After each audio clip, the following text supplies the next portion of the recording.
예, 화요일 뉴스탑 10은 1위와 3위 바로 여기부터입니다. 민주당 이재명 대표의 위증교사 혐의에 대해 1심 무죄가 나온 이후 그 파장이 이제 서초동에서 제대로 여의도로 넘어온 듯합니다. 여권에서는 판결, 사법부의 판단은 존중한다고 하지만 항소심에서 이 위증교사 재판 결과가 뒤집힐 가능성이 크다. 이렇게 오늘 다들 전망하고 있습니다. 그 판결에 대해서는 제가 공감하지 못할 부분들이 많이 있어요. 우리 대한민국 사법 시스템 안에서 바로 잡아질 가능성이 높다라고 생각합니다만 그럼에도 불구하고 1심 판결을 우리 국민의힘은 존중합니다. 민주당도 이번 판결에 굉장히 환호하고 존중하신다는 입장을 밝히셨듯이 11월 15일에 징역형 판결도 존중하셔야 한다. 저는 2심에서 뒤집힐 가능성이 상당하다 생각합니다. 이 녹음 파일에 대한 해석이 좀 이 재판부가 좀 저는 독특하다는 생각이 들어요. 왜냐하면 다른 재판부에도 상당한 영향을 끼칠 수 있는 판결이거든요. 이 판단대로라면 앞으로 위증하거나 위증교사하는 사람들한테 좀 길을 틔워준 거예요. 변론 여지서를 평소 다른 재판에서 네. 보냈다라고 하면 재판부가 엄청나게 질책했을 겁니다. 알겠습니다. 네. 그러니까 국민의힘 여권의 생각은 위증교사 항소심에서 뒤집힐 가능성이 높다. 그렇기에 앞으로 국민의힘은 이재명 대표의 사법 리스크를 계속 부과할 거다. 뭐 이런 얘기로 될 겁니다. 다시 한번 어제 1심 선고의 핵심 내용 짚어볼게요. 이재명 대표의 요구로 증언 요청은 교사행위해야 된다. 그러니까 이재명 대표의 요구로 위증을 하긴 했지만 위증교사의 고의가 있었다고는 보기 부족하다. 고의는 없었다. 그러니까 이재명 대표는 무죄, 위증한 증인은 유죄. 이것 때문에 오늘 하루 종일 말들이 좀 많았는데요. 다음 화면을 만나보겠습니다. 가장 일명요연하게 정리한 부분이 바로 이번 1심 재판부의 판단일 겁니다. 이현정 의원님. 네. 저하고 좀 같이 보실게요. 이른바 위증교사의 특별한 각종 혐의들, 김모 씨 증언들, 이재명 대표 주범으로 몰자 KBS의 고소치와 뭐 이런 부분들이 거짓 증언, 거짓말도 했고 이재명 대표 요청도 있었지만 고의성은 없었다. 사실 이 부분 때문에 법조계에서도 지금 갑론을박이 있는 것 같거든요. 제가 어제 사실 그동안 이 문제에 대해 좀 잘못 파악하고 있었나라는 생각 때문에 집에 가서 곰곰하게 몇 번씩 이 법원에서 낸 보도자료를 읽어봤습니다. 예. 근데 정말 이해하기가 잘 안 되더라고요. 저만 이해가 안 되는 게 아니라 오늘 아침 조간신문들 기사를 보니까 법원 내부에서도 판사들도 좀 이해하기 힘들다라는 이야기가 있어요. 왜 그러냐 하면 만약에 이 김동연 부장판사의 어떤 의견대로 하면 앞으로 아마 위증죄와 위증교사죄는 없어질 가능성도 저는 있다라고 생각이 듭니다. 특히 돈과 권력을 가진 사람은 예를 들어 위증을 요청하는 사람에게 아이 뭐 그런 대로 들은 대로만 이야기해주고 라고 몇 번 이야기를 하면 교사죄가 성립 안 되는 뭐 그런 논리 아니겠습니까? 더군다나 지금 보면 김모 씨가 이분은 김모 씨는요 이 재판에 증인으로 나갈 의도도 없었고 나오고 싶죠 하지도 않았어요. 그래서 첫 번째 재판에는 증인으로 안 나갔습니다. 예. 근데 정진상 씨나 이런 사람들 요구 때문에 억지로 증인으로 나간 거예요. 즉 위증을 할 이유가 없었던 분이죠. 왜? 본인은 이 재판에서 전혀 어떤 면에서 관련이 없는 사람이기 때문에 굳이 나가서 위증을 해야 될 아무런 이유가 없는 사람입니다. 예. 자, 그런데 나가서 위증을 했다는 거예요. 근데 지금 재판부에게는 뭐냐면 위증한 건 맞는데 교사한 거는 없다라는 거잖아요. 시킨 건 없고 설사 요청했다고 하더라도 고의가 아니다 이렇게 얘기를 했어요. 그렇죠. 그러면 지레 짐작으로 김모 씨가 나 위증해야 되겠어. 저분을 위해서 내가 위증 좀 하겠어. 라고 했다는 거 아니겠습니까? 이분에게 아무런 덕도 없는데 결국 이분은 벌금 500만 원을 선고받았어요. 그러니까 그 이현정 의원 말씀은 김모 씨 입장에서는 쓸데없이 본인이 원치 않는 뭐 재판에 나가서 위증했다는 이유로 벌금 500만 원을 1심에서 선고받은 셈이 된 거죠. 그렇죠. 안 나가도 될 사람이 괜히 증언으로 나가서 위증해서 벌금 500만 원 받고 교사한 사람은 전혀 고의가 없었다. 자, 제가 김종성 예를 들어서 뭐 때린다고 생각해 봅시다. 예. 그러면 맞았어요. 근데 판사는 이현종 패널이 도저히 때릴 의도가 없었다. 고의적이 않았다. 그냥 손이 갔기 때문에 맞은 거다. 이렇게 판결한다 그러면 과연 국민들의 상식으로 이걸 이해를 하겠습니까? 그러니까 저는 어제 이 김동연 부장판사의 판결문을 읽으면서 법도 상식에 부합돼야 되거든요. 예. 근데 이 판결 자체는 정말 우리 국민들이 생각하는 상식에 정말 부합되지 않는다. 특히 정말 이 사법부 입장에서 보면 위증죄와 위증교사죄는 굉장히 사법 방해 행위입니다. 예. 근데 이 위증죄를 이렇게 꼼꼼하게 모든 것들을 내가 위증하라라고 말하지 않는 이상 위증죄가 되지 않는다는 그 엄격한 잣대를 들이대면 예. 앞으로 돈과 권력을 가진 사람은 벌금 500만 원 정도 내가 물어줄 테니까 언제든지 위증교사 위증해라고 충분히 할 수 있는 거기 때문에 저는 아마 이 재판 판결은 두고 논란이 될 것 같습니다. 그 비유가 뭐 기분은 좋지 않은데 무슨 주장을 하신 건지는 알겠어요. 네, 실제 때리겠습니다. 예. 그러니까 어쨌든 동그라미의 X 분명히 김모 씨가 법정에서 거짓말, 거짓 증언을 했는데 이재명 대표가 요구한 것도 분명히 인정했고 다만 고의성이 없었기 때문에 이재명 대표 무죄다. 이런 부분이 핵심 내용일 겁니다. 오늘 당장 아까 이현정 의원도 뭐 그런 비유를 댔지만 국민의힘 여권에선 각종 비유들이 쏟아졌습니다. 화면을 만나보겠습니다. 생각나는 대로 해라. 사실대로 해라. 30분 통화하면서 12번을 그 얘기를 했기 때문에 네. 그거는 저 어떻게 위증을 시킨 게 아니다라고 얘기하는데 예를 들어 우리 김성태 선배가 우리 직장 상사인데 제가 해외 출장을 가게 됐어요. 근데 야, 요번에 뭐 어디 간다며? 그거 나 선물 사오지 마. 예. 처음에 그렇게 얘기해. 예. 근데 30분 동안 12번을 선물을 사오지 마. 그게 사오란 얘기예요. 사오지 말란 얘기예요. 저 사람 가서 손 좀 봐줘라고 야구방망이도 들려가지고 보냈어요. 그 사람이 가서 거의 뭐 죽을 만큼 두드려 팼는데 내가 손 좀 봐주라 했는데 진짜 때릴 줄은 몰랐다. 뭐 이런 이야기고 야구방망이 들려주고 손 좀 봐주라겠지 내가 손 붙잡고 가서 뭐 때리는 장면까지 본 건 아니니까 직접적으로 뭐 때리는 것과 관련성이 있는지 잘 모르겠다. 뭐 이런 정도의 판결 아닐까요? 김준욱 대변인. 크리스마스 때 제 선물 사오지 마세요. 제 선물 사오지 마세요. 제 선물 사오지 마세요. 이거를 수차례 얘기하는 것과 다름이 없는데 검사 출신인 조홍천 전 의원이 이게 어떻게 위증교사가 무죄냐 이런 얘기를 하고 있어요. 그 정치권에서 이렇게 이현령 비현령식의 비유를 좀 안 하셨으면 좋겠다라는 생각이 듭니다. 예. 귀에 걸면 귀걸이, 코에 걸면 코걸이식인데요. 예를 들어서 지난 그 15일 날 예. 이재명 대표에 대한 선거법 위반 1심 선고가 있었잖아요. 예. 거기에서 백현동 관련된 부분이 있습니다.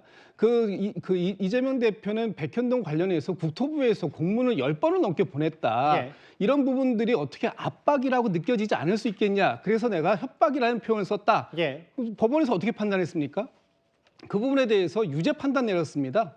그 부분에 대해서 허위 사실이라고 얘기했죠. 지금 저렇게 비유식으로 말씀을 하시는데 내가 그럼 12번 얘기했는데 선물 사오지 말라 해서 진짜 사오지 않았단 말이냐? 그 사오란 얘기가 아니냐? 똑같은 거예요. 국토부에서 공문 10번을 넘게 보냈다면 그것에 대해서 압박을 느꼈을 수 있다라고 얘기한 이재명 대표의 1심 선고 때의 항변 이것도 예. 그럼 받아들여져야 되는 거 아니냐? 법원이 안 받아들여졌습니다. 예. 그렇다면 이번 위증교사에 대해서 법원이 판단한 부분 예. 또 1심 선고 지난번 선거법에 관련해서 1심 선고한 부분 둘 중에 한 부분은 틀린 거 아니냐 이런 얘기가 나올 수도 있기 때문에 이 부분에 대해서는 법에서 앞으로 항소심에서 어느 쪽이든지 맞춰서 정리가 될 부분이지 알겠습니다. 이렇게 정치권에서 왈가왈부할 부분 아니다. 저는 그렇게 생각합니다. 근데 이제 김준욱 대변인의 말씀 비유를 섞었지만 구체적 부분이 약간 달라서 말씀을 드리면 이 위증교사 1심은 피고인 당사자들이 이재명 대표와 김모 씨 비교적 단순한데 당시 공직선거법 위반 때 박근혜 정부 국토부로부터 압박을 받았는지 안 받았는지 이 부분은 이재명 대표는 본인이 받았다고 했지만 성남시 공무원 22명이 받지 않았다고 했거든요. 여기에 지금 증인들과 당사자들이 좀 달라서 절대 비유하기 그렇다. 제가 약간 첨언을 하겠습니다. 아까 뭐 이현정 의원이 비슷한 비유를 했던 게 장동혁 의원도 했네요. 저 사람 손 좀 봐줘. 야구 발망이 들려서 보냈는데 진짜 때릴 줄은 몰랐다. 이런 얘기다. 오늘 여러 패러디, 풍자, 비유들이 많았습니다. 그럼 다음 화면을 바꿔볼게요. 결국 이 비유에 1심 위증교사 선고 내용에 갑론을박이 많은 이제부터 핵심은 이겁니다. 재판부는 이 김모 씨가 왜 요청받지도 않은 위증을 하게 된 건가? 이 부분에 대해서는 구체적인 경위 설명을 어제 하진 않았습니다. 그렇다면 아무도 시키지 않았는데 김모 씨가 알아서 거짓말한 셈 아니냐?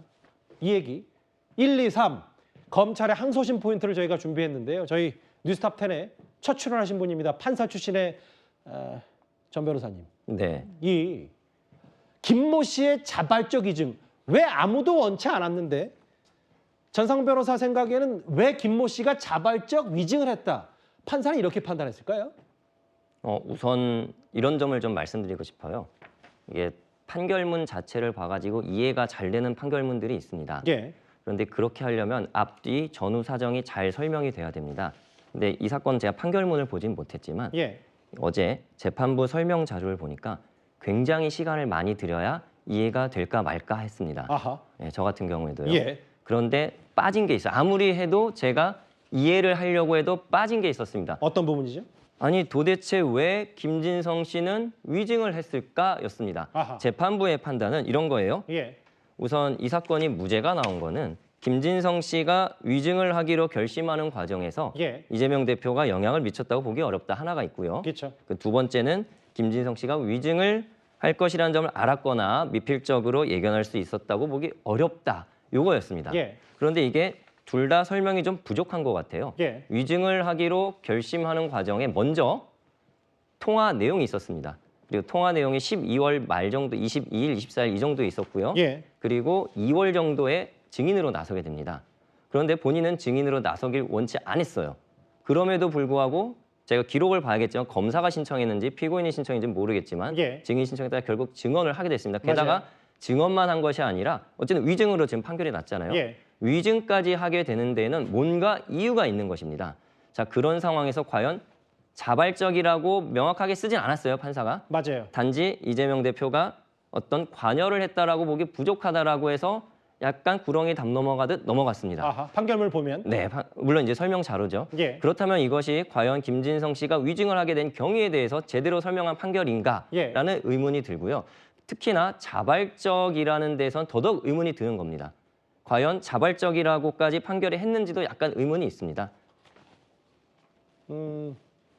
일단 저 지금 자막에 나오는 것 중에 아까 전상범 변호사께서 말씀하셨지 재판부는 자발적 위증이라는 5자를 쓰진 않았지만 전반적인 맥락상 김모 씨가 본인이 뭐 원치 않는 쓸데없는 얘기를 했음에도 나가서 증언했지만 그게 위증이었고 이재명 대표는 요구를 했지만 고의로 한 게 아니기 때문에 마치 자발적 위증처럼 보였다 뭐 이런 부분이거든요. 네, 맞습니다. 재판부는 이제 자발적 위증처럼 보였다는 식으로 기재를 한 건 맞습니다. 그러면 제가 전 변호사께 질문을 하나하나 드릴 텐데 먼저 검찰의 항소심 포인트 중에 첫 번째 이재명 대표가 핵심 증인에게 변론 요지를 전달했다는 것과 두 번째 이번에 판결문에 나온 얘기 중에 당시 이재명 대표의 측근에게 보낸 2차례 진술서 1, 2번을 좀 봐야 될 것 같은데요. 다음 화면을 살펴보겠습니다.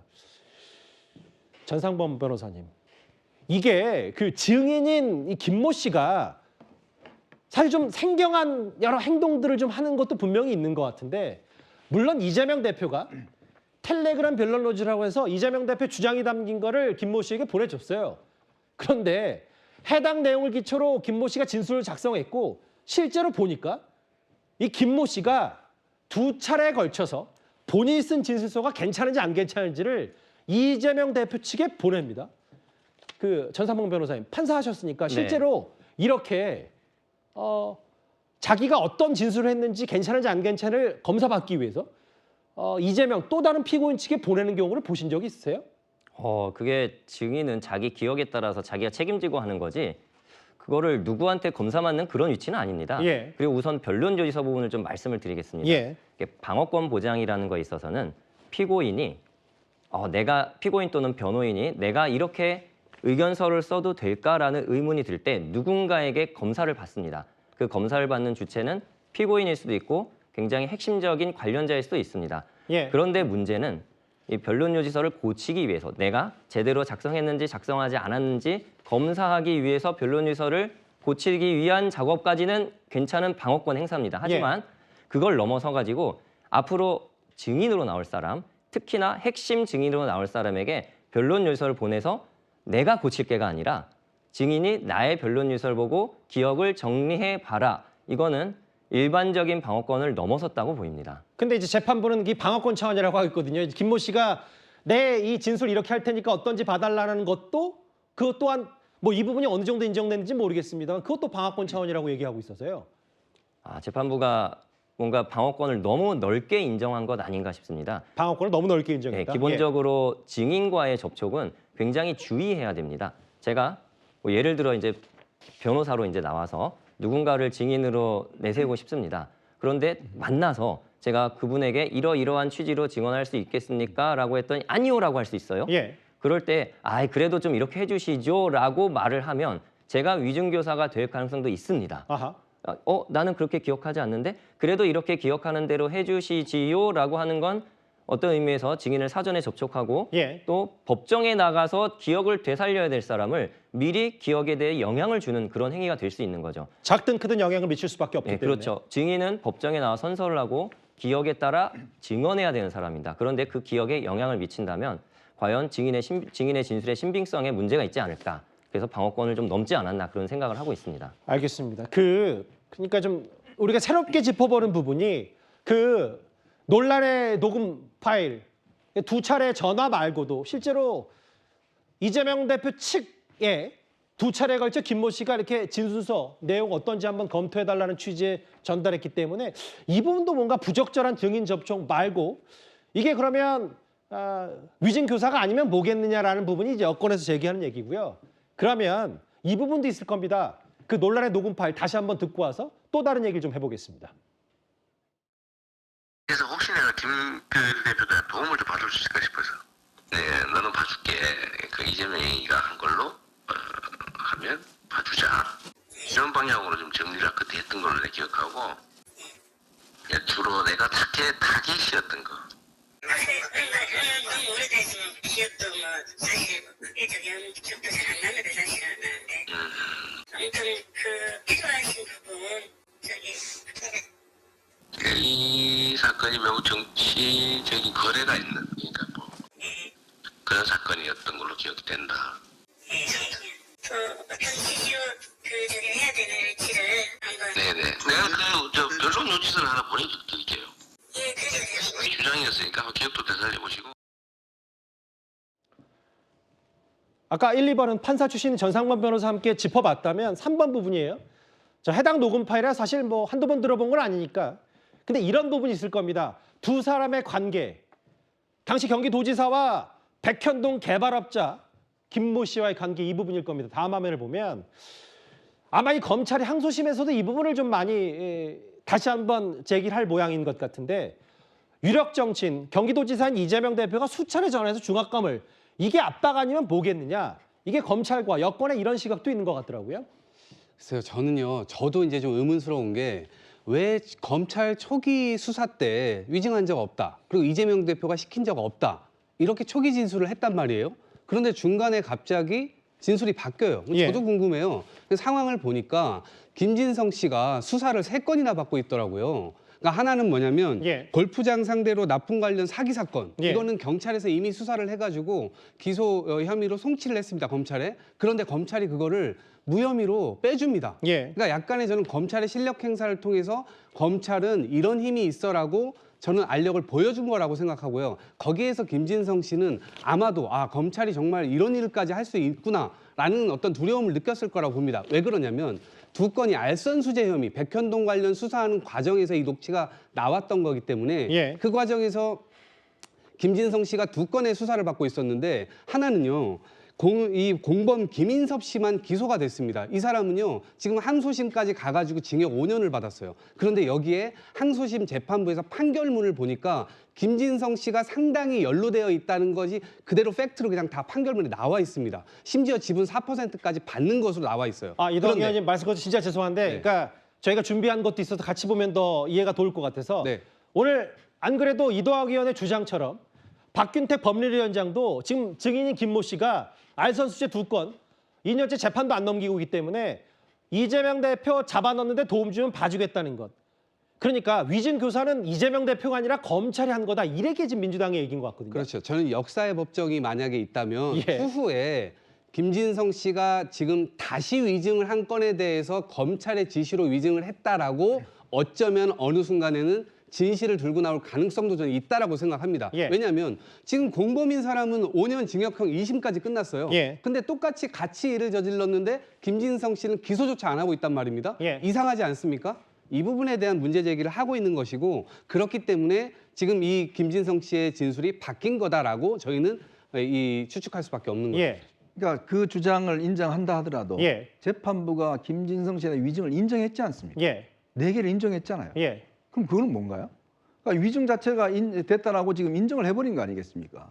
그걸 두고 지금 판결한 거거든요. 사실 원래 애초에 이재명 대표 측과 민주당의 논리는 위증을 안 했기 때문에 교사도 없었다 뭐 이런 부분이었어요. 그렇죠. 위증이 있다라고 재판부가 인정을 했어요. 지금 예. 우리가 문제 삼고 있는 거는 예. 위증은 있는데 교사는 없었다는 부분 아닙니까? 예. 그러니까 위증도 안 했고 교사도 안 했다. 위증이 이루어지지 않았기 때문에 교사도 안 했다. 그동안 그렇게 주장해 왔잖아요. 그러니까 저런 이유를 들면서. 근데 저거는 일단 논외로 하더라도 예. 기본적으로 이 위증을 만약 그러면 둘 다 무죄가 나왔으면 그 논리가 맞겠죠. 예. 근데 지금 이 위증 부분에서는 인정을 했지 않습니까? 예. 그럼 이건 어떻게 된 거죠? 알겠습니다. 일단은 아예 이제 민주당 뭐 박균택 법률위원장과 이동학 의원의 주장은 위증교사 자체를 이재명 대표가 한 게 아니라 오히려 압박과 협박을 검찰이 한 거다 이렇게 맞불을 놨는데 그런데 오늘 일부 보도를 통해서 한 80페이지 가까운 설명 자료 말고 판결문 원본도 일부 내용이 공개가 됐습니다. 이 부분을 저희가 판사 출신 전상 변호사께 질문을 드릴게요. 그러니까 이제 김동현 판사 재판부 1심 재판부가 어떤 얘기를 썼냐면 이런 비유를 썼어요. 여기도 교사자가 그러니까 시킨 사람이 막연하게 살인범의 살인을 예견했다고 해서 살인범이 예상치 못한 특정인을 살해한 경우에 이에 대한 시킨 사람의 고의가 있다고 보기는 어려울 거다. 살인범의 비유를 들었는데 뭐 과거 판사를 지내셨지만 이 1심 재판부의 이 비유를 어떻게 파악하시겠어요? 우선 화면을 보니까 막연하게 살인을 예견했다고 하고 특정인이라고 돼 있어요. 예. 그럼 막연한과 특정인은 연결이 안 되는 겁니다. 누구에게 살인할지 모르겠지만 지나가다가 어떻게 살인할지는 전혀 모른다. 예. 하지만 누군가에게 살인이 일어났다. 이건 연결되지 않는 겁니다. 예. 그런데 이 사건 같은 경우에는 나의 재판과 관련 이미 이재명 대표는 이미 기소가 돼 있어요. 예. 기소가 돼 있는 나의 재판에서 도와줘야 된다고 얘기했어요. 막연한 게 아닙니다. 그리고 내용도 재판부에서는 지금 구체적으로 어떠한 내용의 증언을 할지 여부가 정해지지 않았다고 돼 있는데 예. 녹취록을 쭉 들어보면은 본인을 주범으로 몰아가라는 KBS와 성남시장 간의 협의 또는 합의에 대해서 계속적으로 나옵니다. 그리고 어느 순간 내가 이 자리에서 먼저 일어나가지고 점점점 하니까 그럼 들은 걸로 해주면 되지 뭐라고 하면서 이 협의에 굉장히 초점을 맞추고 있어요. 예. 그렇다면 이게 과연 막연한 걸까? 일단 막연하려면 아까 말씀드렸던 예. 살인의 대상이 없는 거예요. 근데 이거는 증언의 대상이 있습니다. 아하. 이재명 대표 사건이라는 대상이 있어서 막연한 것과는 일단 달라요. 아하. 그리고 증언의 내용 또는 방향성도 어떤 문답이 나오진 않았지만 이러한 방향으로 또 변론 요지서의 방향으로 증언하라는 방향성까지 있습니다. 예. 그래서 저는 좀 너무 맞지 않는 비유를 판결문 중에 게시한 게 아닌가 예. 이런 생각이 들고 있습니다. 김준욱 대변인, 그러니까 이게 위증교사 사건이 그냥 이재명 대표가 핵심 증인인 김모 씨에게 거짓말을 시켰냐 안 시켰냐 이 부분이 상당히 그 등장인물도 작은데 전상범 변호사 말은 여기서 뭐 살인범의 비유보다는 막연하다. 그리고 특정인, 이 막연함과 특정인이 이제 상식적으로 앞뒤가 맞지 않기 때문에 1심 판결문 자체가 뭔가 허술하다는 취지의 얘기를 했거든요. 저는 또 그 오히려 그렇게 보이지가 않는 게 예. 이재명 대표가 그 녹취에서 이렇게 얘기합니다. 그 KBS와 김병장 시장이 둘이 이재명 대표를 주범으로 몰기 위한 쪽으로 그렇게 얘기해주면 좋겠다라는 취지로 얘기를 했는데 예. 실질적으로 이 김진성 씨는 어떻게 증언하냐면요. 이 대표를 주범으로 몰기 위한 그런 일은 없었다라고 얘기해요. 그러니까 예. 이재명 대표가 요구했던 것과 정반대의 취지의 얘기를 증언을 하는 것입니다. 그렇다면 이재명 대표가 설령 요구를 했다고 위증을 좀 이렇게 얘기를 해줬으면 좋겠다라고 얘기했다고 해서 예. 그것이 실행이 됐느냐? 실행이 안 됐죠. 오히려 정반대로 이재명 대표를 곤경한 처지로 몰아가는 쪽으로 얘기가 됐기 때문에 예. 이것이 어떻게 그 이재명 대표가 원하는 방향으로 특정해서 그 위증을 교사했다 그런 고의성이 있었다라고 얘기할 수 있느냐라는 것이 지금 이 재판부가 판단한 근거가 되지 않았느냐 저는 그렇게 생각합니다. 이거 좀 곱씹어볼 얘기예요. 지금 조금 전에 동아일보를 통해서 나온 한 83쪽 정도 된다고 들었는데 그중에 이 부분을 이 1심 재판부, 위증교사 1심 재판부, 김동현 판사를 비롯한 이분들이 판단한 것 중에 막연하게 살인범이 예상치 못한 특정인을 살해한 경우 이 부분에 대한 여기서 공방도 있었는데 알겠습니다. 다만 이제 박균택 법률위원장, 박균택 의원, 혹은 여기 계신 이동학 위원도 마찬가지고 아니다 이거 김진성 씨, 김모 씨가 지금 연루된 혐의들이 또 있기 때문에 아예 검찰이 이걸 위증교사한 핵심은 이재명 대표가 아니라 검찰이라는 주장까지 했어요. 압박이다. 여권 일각에서는 지금 사실 민주당도 이 무죄가 나오긴 했는데 법리적으로 쉽게 이해를 하지 못하고 있을 거다. 이런 비판도 나왔습니다. 한번 들어보겠습니다. 민주당 분들도 이재명 대표도 가장 두려워하는 사건이었잖아요. 저는 장담하건대 민주당 분들도 이런 논리 전개에 의한 무죄는 생각 못했을 거예요. 그냥 희망사항으로 무죄 나왔으면 좋겠다 이런 분들도 있지만 어제 이 논리 전개를 단 한 분이라도 이렇게 될 거다라고 했던 분 있을까? 저는 지금 아마 민주당 분들도 법리적으로는 이해 잘 못할 것 같아요. 물론 이거는 이제 국민의힘 소속의 구자랑 변호사의 주장이긴 합니다만 민주당도 좀 당황스러울 거다. 무죄가 나오긴 했지만 1심을 법리적으로 이해하지 못했을 거다. 주진우 의원, 항소심에서 뒤집힐 가능성 높다. 한동훈 대표, 사법 시스템 안에서 바로잡을 가능성이 높다라고 했는데 두 분은 검사 출신이고 한 분은 변호사인데 여기 판사 출신 전상범 변호사가 계시잖아요. 아까 저희가 쭉 1심 판결에 법리적으로 뭐가 좀 납득이 안 된지를 저희가 전상범 변호사가 조목조목 반박을 해주셨는데 실제로 정말 국민의힘 말 맞따라 항소심에서 뒤집힐 가능성을 개인적으로 어떻게 보십니까? 요새 항소심의 추세는 이렇습니다. 1심에서 있던 자료를 그냥 검토만 해라 해선 잘 안 뒤집습니다. 1심에서 했던 것과 다른 추가 증거가 나오거나 아니면 1심에서 했던 증인들이 다시 나와서 그 증언에 대해 좀 더 구체적으로 얘기하거나 새로운 사실에 대해서 이야기할 때 그래도 좀 뒤집힐 가능성이 있습니다. 자, 지금과 같은 사안에서 1심에서 숙제를 내줬습니다. 1심에 숙제를 내준 거는 첫 번째 부분이 통화를 하고 1개월 반 정도 뒤에 증언을 할 때 이재명 대표가 관여가 되었다고 볼 만한 증거가 없다라고 되어 있습니다.